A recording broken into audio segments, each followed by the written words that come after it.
Joji's favourite വേൾഡിന്റെ വചനക്കേൾവിയിലേക്ക് എല്ലാവർക്കും സ്വാഗതം. പ്രതിദിന വിശുദ്ധ വേദപുസ്തക വായന 926 ദിവസം. മലാഖിയുടെ പുസ്തകം 3-ാം അധ്യായം.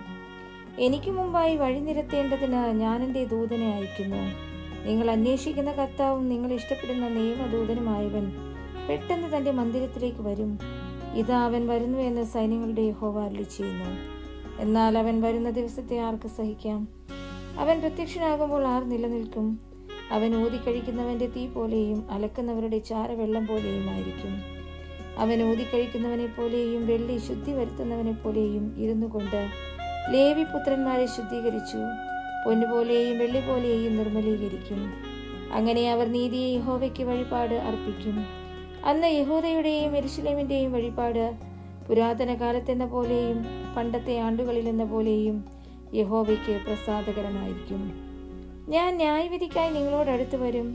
ഞാൻ ക്ഷുദ്രക്കാർക്കും വ്യഭിചാരികൾക്കും കള്ളസത്യം ചെയ്യുന്നവർക്കും കൂലിയുടെ കാര്യത്തിൽ കൂലിക്കാരനെയും വിധവയെയും അനാഥനെയും പീഡിപ്പിക്കുന്നവർക്കും എന്നെ ഭയപ്പെടാതെ പരദേശിയുടെ ന്യായം മറിച്ചു കളയുന്നവർക്കും വിരോധമായി ഒരു ശീഘ്ര സാക്ഷിയായിരിക്കുമെന്ന് സൈന്യങ്ങളുടെ യഹോവ അരുളിച്ചെയ്യുന്നു.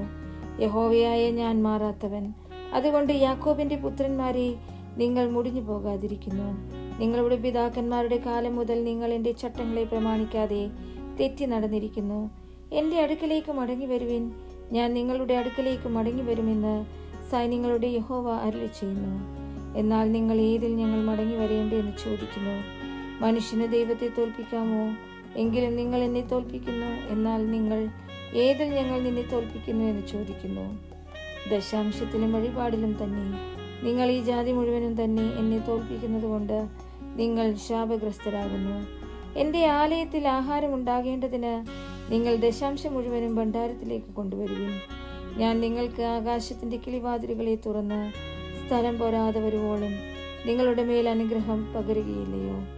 എന്നിങ്ങനെ നിങ്ങൾ ഇതിനാൽ എന്നെ പരീക്ഷിപ്പിനെന്ന് സൈന്യങ്ങളുടെ യഹോവ അരുളിച്ചെയ്യുന്നു.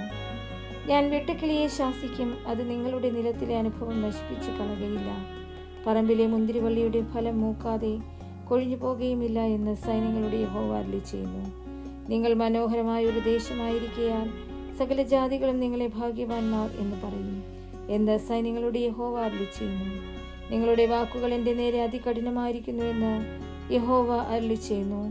എന്നാൽ നിങ്ങൾ ഞങ്ങൾ നിന്റെ നേരെ എന്ത് സംസാരിക്കുന്നു എന്ന് ചോദിക്കുന്നു. യഹോവയ്ക്ക് ശുശ്രൂഷ ചെയ്യുന്നത് വ്യർത്ഥം. ഞങ്ങൾ അവന്റെ കാര്യം നോക്കുന്നതിനാലും സൈന്യങ്ങളുടെ യഹോവയുടെ മുൻപാകെ കറുപ്പെടുത്ത് നടന്നതിനാലും എന്ത് പ്രയോജനമുള്ളൂ? ആകയാൽ ഞങ്ങൾ അഹങ്കാരികളെ ഭാഗ്യവാന്മാർ എന്ന് പറയുന്നു. ദുഷ്പ്രവർത്തിക്കാർ അഭ്യുദയം പ്രാപിക്കുന്നു. ദൈവത്തെ പരീക്ഷിക്കുന്നവർ ശിക്ഷ ഒഴിഞ്ഞു പോകുന്നുവെന്ന് നിങ്ങൾ പറയുന്നു. യഹോവ ഭക്തന്മാർ അന്ന് തമ്മിൽ തമ്മിൽ സംസാരിച്ചു.